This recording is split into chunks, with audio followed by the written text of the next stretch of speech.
తంబి, నాకు date of birth లేదు. ముష్టోళ్ళకి దొరికిన, కుష్టోళ్ళతో పడిన, కుక్కలు కూడా పడినావు తంబి. 20 లక్షలకి కార్పొరేటర్ అయినా, 60 లక్షలకి ఎమ్మెల్యే అయినా బతకాలి తంబి నేను.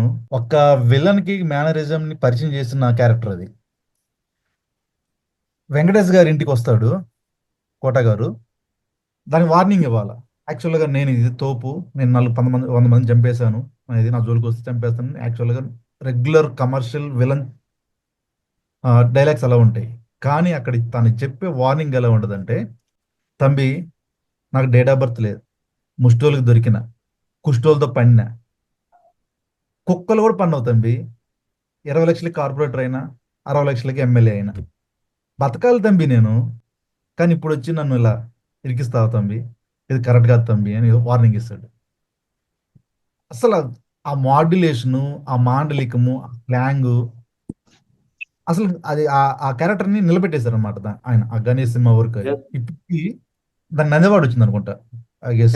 వచ్చింది భయ్, వచ్చింది. గణేష్ నందేవాడు. ఆ హీరోకి సీన్స్ వచ్చింది. జరిగేటప్పుడు ఆయన ఏదైతే ఆ డైలాగ్స్ చెప్పేటప్పుడు దానికి అసలు ఏ బ్యాక్గ్రౌండ్ మ్యూజిక్ వేయడు. ఏంటంటే సైలెంట్ గా ఉంటది, డైలాగ్ రన్ అవుతా ఉంటది.